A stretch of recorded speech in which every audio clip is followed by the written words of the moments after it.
We shall live in peace. We shall live in peace. We shall live in peace someday. Oh, deep in my heart, I do believe we shall live in peace someday. Au pays de Voltaire et d'Hugo, Lily. Mais pour Debussy en revanche, il faut des noirs pour une blanche, ça fait un sacré distinguo. Elle aimait tant la liberté, Lily, elle rêvait de fraternité, Lily. Un hôtelier rue Sécrétan l'a précisé en arrivant qu'on ne recevait que les blancs.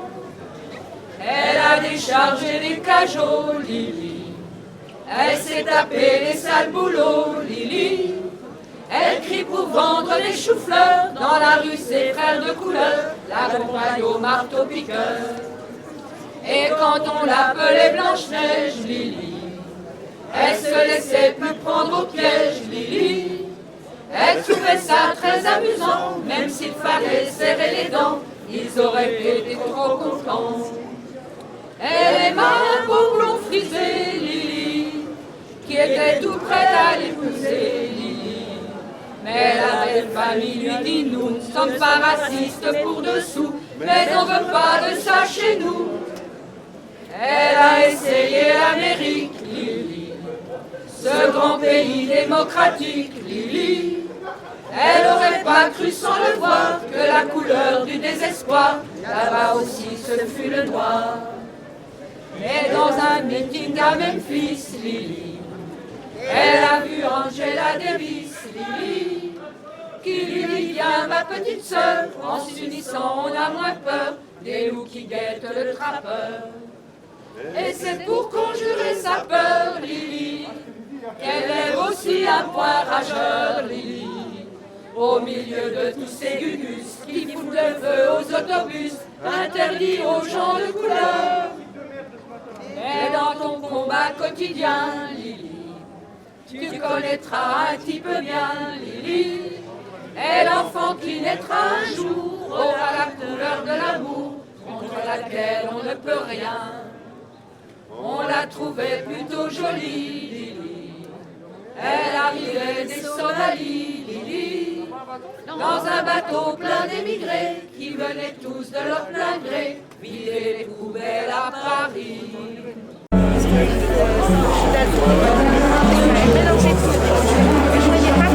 Quelqu'un pour tenir un petit peu la banderole là.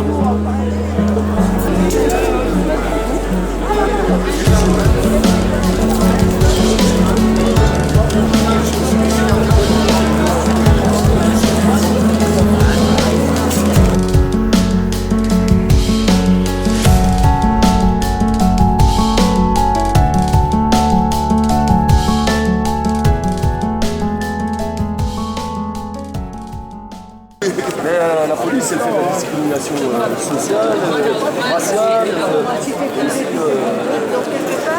homophobe. Ouais, mais c'est toujours possible. Oui, non, j'étais mardi, mais c'est toujours valable. Voilà. Ah non, mais... Depuis l'assassinat de George Floyd par la police de Minneapolis, on assiste à un soulèvement international contre les violences policières et tout particulièrement contre les violences racistes. En France, les violences illégales de la police ont atteint ces dernières années avec la répression des manifestations contre la loi travail, la répression du mouvement des Gilets jaunes, puis la répression du mouvement contre la réforme des retraites, une intensité sans précédent depuis la guerre d'Algérie, mutilant, éborgnant des centaines de citoyens et en tuant deux, Zineb Redouane et Steve Canisso. Ces violences extrêmes n'ont fait qu'étendre et rendre enfin visible celles que subit depuis des années dans les quartiers populaires une population déjà massivement discriminée à l'emploi, au logement, à l'éducation, aux loisirs, devant la justice et devant la police. C'est dans ces quartiers qu'ont été expérimentées il y a longtemps les méthodes ultra-violentes de la BAC, le tir en LBD, l'usage massif des gaz lacrymogènes et des grenades et des encerclements. C'est dans ces quartiers populaires que les contrôles d'identité au faciès ont conduit à la mort des dizaines de citoyens, parfois dans des circonstances exactement identiques à celles de l'assassinat de George Floyd aux États-Unis. Tous ceux dont nous allons maintenant dire les noms à l'appel du collectif Vérité et Justice pour Adama Traoré. Tous ceux-là sont morts, étouffés sous le poids de plusieurs agents, dans la rue, dans un fourgon, dans un commissariat ou une gendarmerie. Nous allons réclamer pour eux et pour tous les autres la vérité et la justice.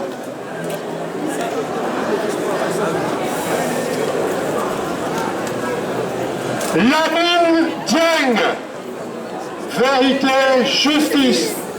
Abdelhakim Ajemi, Vérité, justice. Abou Bakari Tanda, Vérité, justice. Ricardo Barrientos, Vérité, justice. Mohamed Koukourou, Vérité, justice. Mariam Jetou Abbas, Vérité, justice. Mamadou Marena, Vérité, justice. Abdelhak Goradia, Vérité, justice. Abdelillah El-Jabri, Vérité, justice. Mohamed Saoud, Vérité, justice. Wissam El-Yadni, Vérité, justice. Serge Partouche, Vérité, justice. Philippe Ferrier, Vérité, justice. Amadou Koumen, Vérité, justice.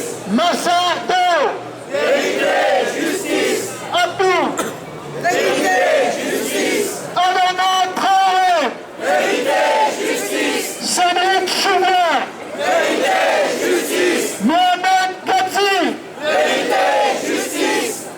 Merci.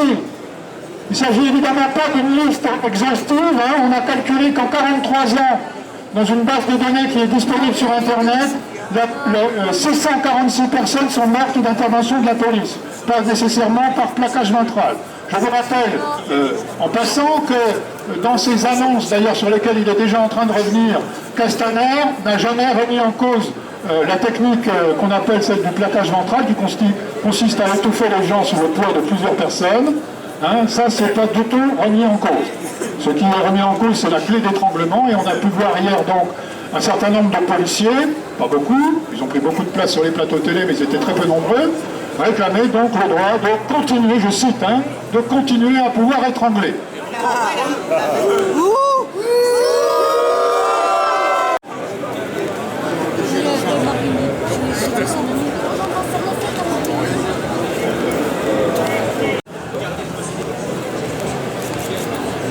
De leur côté, les citoyens qui ont fait le choix de descendre sur les ronds-points il y a maintenant 1 an et 7 mois ont eux aussi vécu ces violences policières. Pensons à Mathias, le jeune gilet jaune bisontin de 23 ans qui, le 23 mars, avait été frappé à la tête par un policier et par derrière, avec une matraque. Pensons à Zineb Redouane, cette octogénaire algérienne qui, le 1er décembre 2018, décède des suites de tirs policiers alors qu'elle se trouvait à son balcon dans les étages. Et toutes les autres victimes que nous ne pouvons pas citer de manque de temps. Un bilan de plus de 2700 blessés, 250 personnes touchées à la tête, 25 éborgnés, 5 mains arrachées. Cette répression et ces harcèlements, les contrôles de police incessants, de nombreuses personnes vivent tous les jours ces amendes insoutenables qui tombent pour des raisons obscures, voire infondées. Ces violences et discriminations judiciaires qui, en fonction de l'emplacement, de son habitation, de ses idées politiques, de ses origines, aboutissent sur des peines démesurées. N'oublions pas que la loi nous permet de filmer les policiers, nous permettent à tous d'aider une personne et victime de violences policières. Un droit certes, mais qui est menacé par la récente loi Éric Kochy-RR, qui menace de punir de 1 500 € d'amende, d'1 an d'emprisonnement, les personnes qui filmeront la police. Nous, Gilets jaunes, sommes donc unis aujourd'hui pour lutter contre toutes les forces de violence policière, de discrimination, quelle qu'elle soit, liée au racisme, aux orientations sexuelles, au physique ou encore aux classes sociales. Nous lutterons contre l'impunité policière et toute violence policière.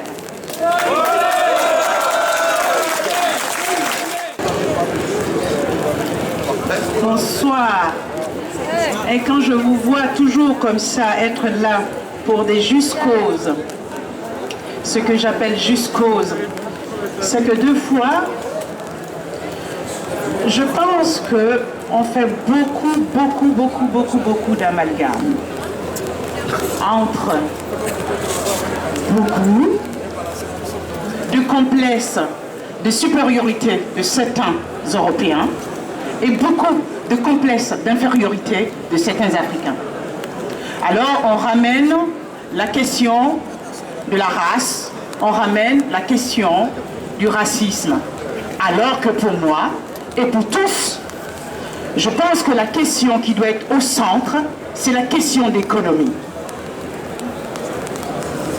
Pour que nos cacao soient payés à des prix justes et pouvoir amener nos enfants à l'école et qu'ils évitent de prendre des bateaux pour chercher à venir chercher un monde meilleur quelconque ailleurs et deux fois à leur risque et péril. Donc il faut ramener l'économie au milieu. Il faut qu'on cherche à enlever toutes ces différences qu'il y a entre les riches, les pauvres. Et évidemment, je ne peux pas dire que notre institution policière est raciste. Il y a des brebis galeux dans le troupeau. Et donc il faut faire quelque chose. On demande à la justice de faire quelque chose, on demande à nos autorités de faire quelque chose, et ça ne doit pas être des violences entre des peuples. Pour cela, je vais juste vous chanter un texte de paix. Moi, je rêve toujours d'un monde meilleur. La France, c'est chez moi. J'étais petite, on me parlait. Mon père me parlait des embarquements et des débarquements. Quand j'arrive ici en France, je vois tout ce beau peuple. C'est mon peuple. Quand je vais dans les rues de New York, je vois tout ce beau peuple. C'est mon peuple. Quand je vais dans la rue de Dakar, que je vois tout ce beau peuple. C'est mon peuple. Il faut que nous soyons unis pour un monde meilleur. Pour un monde meilleur.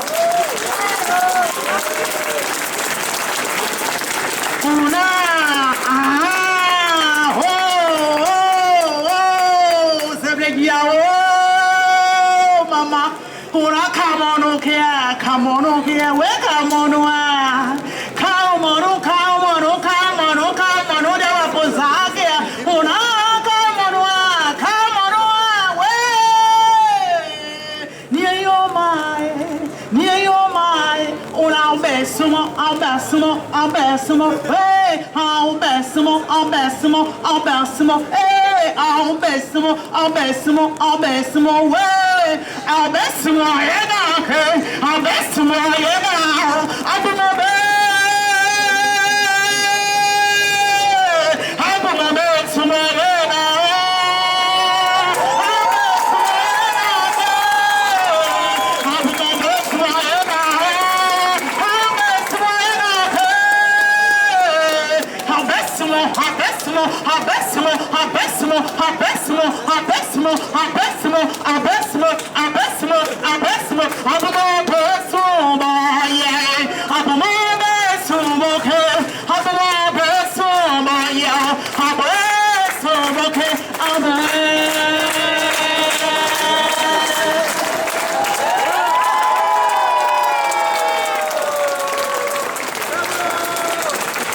Ouais.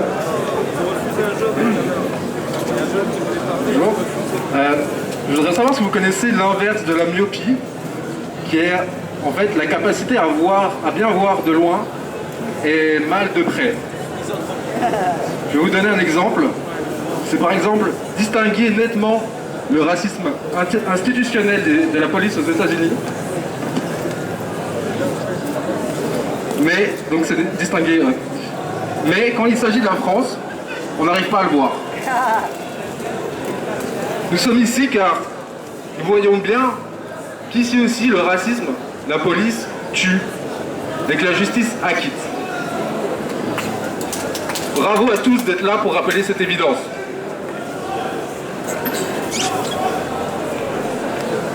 Les syndicats de police vous diront, vous serez bien content le jour où vous aurez un problème de pouvoir nous appeler. Pourtant, quand je les appelle, quand j'ai un problème de racisme, ils sont à chaque fois trop occupés. Ils ont d'autres choses plus urgentes et plus sérieuses à faire. Vous voulez porter plainte pour viol? Ils vous découragent. Demandent si vous ne l'avez pas cherché au fond. Une rixe en banlieue, pour eux, ça en fait un de moins. Vous manifestez pour vos droits, vous aurez droit aux insultes, aux coups de matraque, au flashball. Au prétexte qu'ils nous protègent, ils ne veulent rendre de compte à personne. Mais qui est-ce qu'ils protègent? Pas nous. Qu'ils arrêtent leur chantage, on n'est pas concernés. Vous me direz que je généralise peut-être, qu'il s'agit que de quelques brebis galeuses, de pommes pourries, qu'il y a aussi des bons flics. Oui, ceux qui, quand il s'agit de couvrir les bavures de leurs collègues, ne se souviennent jamais bien des faits, n'ont rien vu, et iront jusqu'à écrire des faux en écriture publique pour les couvrir. Espérons qu'eux aussi répondent de leurs actes devant la justice. D'ailleurs, le code pénal est bien fait. La non-dénonciation de crime est punie de 3 ans d'emprisonnement et 45 000 € d'amende à l'article 434-1. Nous sommes ici pour soutenir la famille Traoré qui, elle, se bat depuis maintenant 4 ans. Car c'est une autre évidence, obtenir la justice est un travail de longue haleine. Justice pour toutes les victimes, justice pour tous ceux qui luttent, et justice pour Adama. Oui. Justice pour Adama! Justice pour Adama! Justice pour Adama! Justice pour Adama! Justice pour Adama! Justice pour Adama! Justice pour Adama! Justice pour Adama! Justice pour Adama! Justice pour Adama! Justice pour Adama! Justice! Justice! Justice! Justice! Justice! Justice! Justice! Justice! La grande rue en direction de la préfecture. Donc on va placer la banderole en tête là-bas. C'est parti. On demande des gens pour aider à partir la banderole.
beaucoup de monde derrière.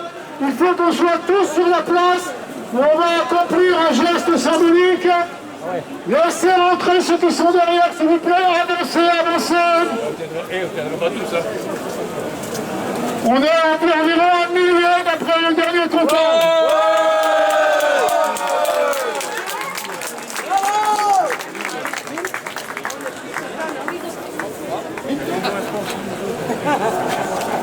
Entrez sur la place.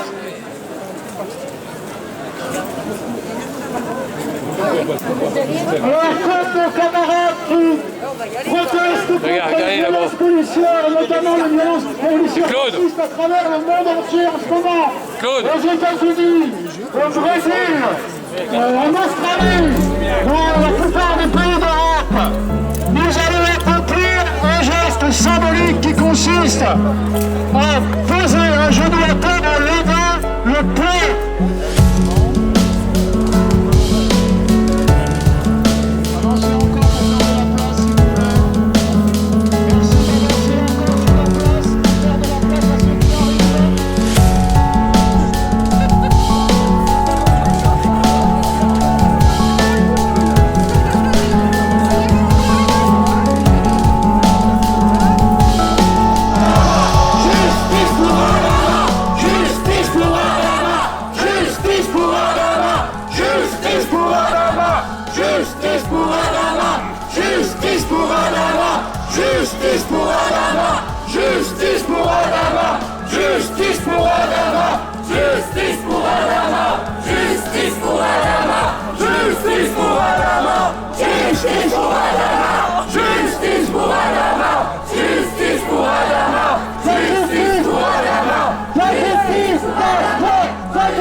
Qui est représenté derrière ces murs par le préfet, nous a entendus. Aujourd'hui, à Besançon, ce n'est qu'un début. D'un soulèvement qui se produit partout contre le droit, l'impunité des policiers qui accomplissent des actes illégaux. On peut comparer ce mouvement international au mouvement MeToo qui s'est attaqué aux violences faites aux femmes l'année dernière.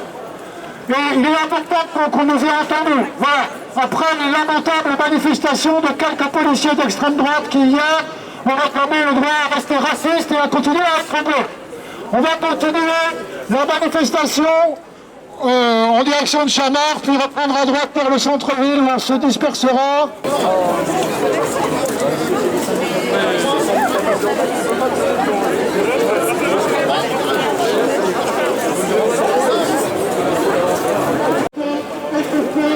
Par la police de Minneapolis. Comme l'ont été avant nous, en France, tout dont on a cité les noms tout à l'heure. Magnifique banderole, bravo. 8 minutes 46. Bravo.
Écoute 2 minutes. Il y a des enfants dans cette manifestation, d'accord? Alors, je vous propose que vous entendiez ce que vous avez à dire, c'est vrai que c'est notre droit le plus strict, mais qu'on fasse, qu'on ne donne pas de prétexte à la police pour faire dégénérer cette manifestation. Alors,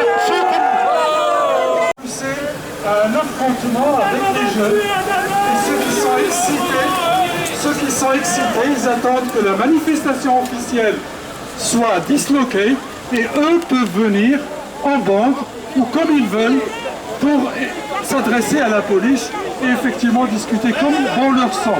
Mais il y a des enfants, et des jeunes.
Vous savez qui c'est qui a créé la police?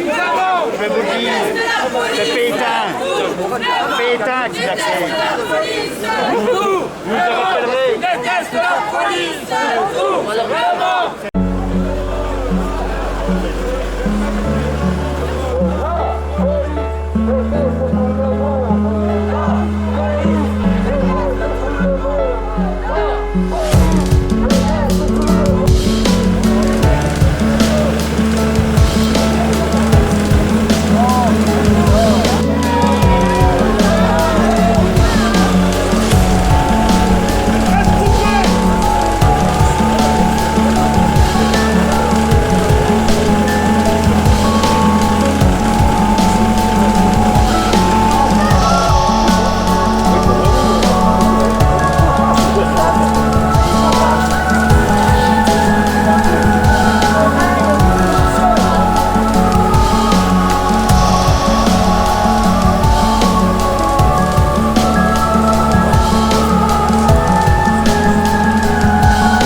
Bonjour à tous, je voulais apporter un témoignage en ce jour un peu particulier, content de voir de la foule et tout.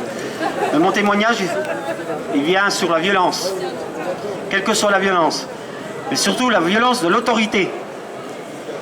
Quand je vous montre ça, c'est ce que j'ai subi le 8 février à Dijon. J'ai manifesté, comme aujourd'hui, pacifiquement, tranquillement, quand 5 gugus me sont tombés dessus. Et quand je dis 5 gugus, pour moi c'est des Playmobil. Hein, je serais cru dans une cour de Lego. Mais avec des matraques, avec les masques, avec les gazeuses, ils m'ont matraqué 5 fois. 3 coups à la tête, 2 coups à la cuisse droite et 2 coups sur l'épaule droite. Et à un moment donné, comme tout être humain, on se met un genou à terre et puis on se couche. Mais le pire, c'est quand on leur demande s'ils ont appelé des secours, ils ont appelé personne. Je remercie énormément les médics qui étaient là, ce jour-là, qui ont fait leur travail, les gens qui sont venus autour de moi, le peuple, soutenir moralement. Les pompiers sont arrivés, je suis parti en urgence, je suis ressorti 12 heures après. Et ça, plus jamais ça. Je dis plus jamais ça. Plus jamais ça. Il ne reviendra plus jamais ça.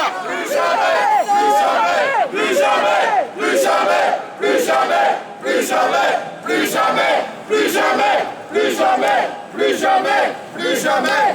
On est là. On est là.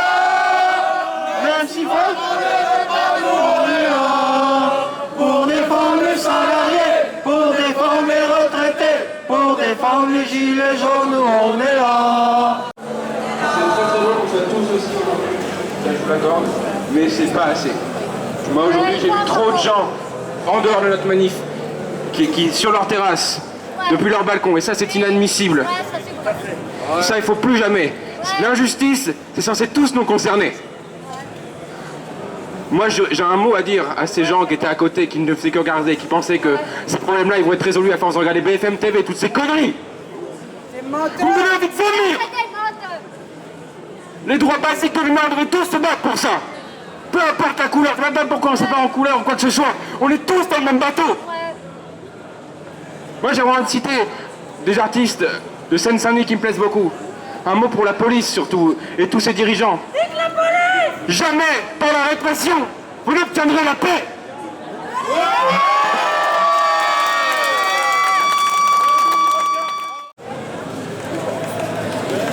Je suis concerné! Il n'y a pas assez de morts! On n'est pas assez! Il n'y a pas assez de plans! Venez! La justice! On peut pas fermer les yeux devant! Merci à tous ceux qui sont là! Non, ça va.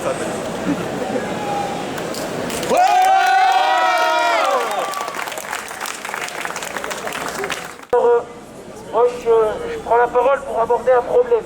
Qu'est-ce qu'on remarque? À chaque fois qu'il y a un mort, quasiment à chaque fois, c'est toujours le même problème. C'est un contrôle d'identité. C'est pour cela qu'il faut abolir les contrôles d'identité. Parce que les contrôles d'identité sont systématiquement au faciès. Le dénoncer les contrôles d'identité au faciès, ça ne suffit pas. Les contrôles d'identité sont logiquement et systématiquement toujours au faciès. Ce contrôle d'identité est une aberration.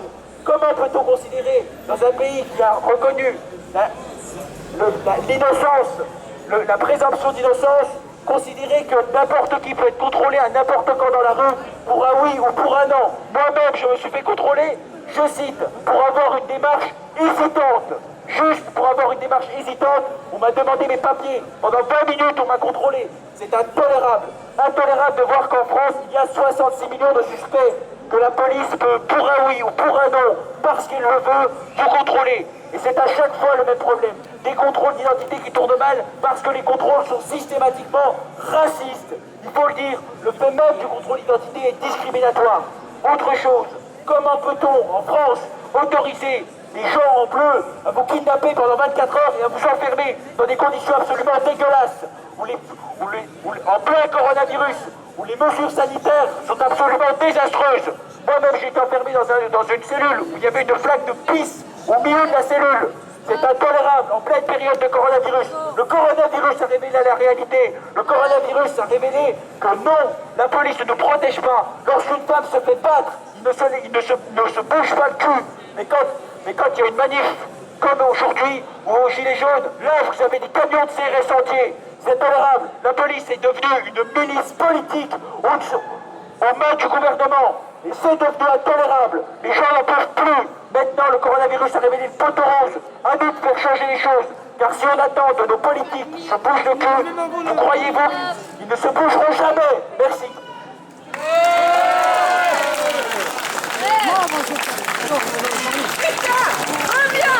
Pour revenir, c'était là, on a obéi au gouvernement, mais rien, ils disent que rien n'est plus comme avant, mais tout sera comme avant. Aujourd'hui, on est réunis pour le racisme, et moi je fais partie de la manifestation, mais il faut penser que 1 200 € par mois, c'est pas assez pour manger. Voilà ce que je voulais dire, il ne faut pas oublier l'après. Parce que rien ne se passera comme avant, ils disent, mais ce sera toujours pareil. Et on va payer les pots cassés. Il y a le racisme, mais il y a aussi la vie, les salaires. Les infirmières, elles demandent 300 €. Mais les ouvriers aussi, il ne faut pas oublier. Ok? On est toujours dans la rue. C'est la justice sociale.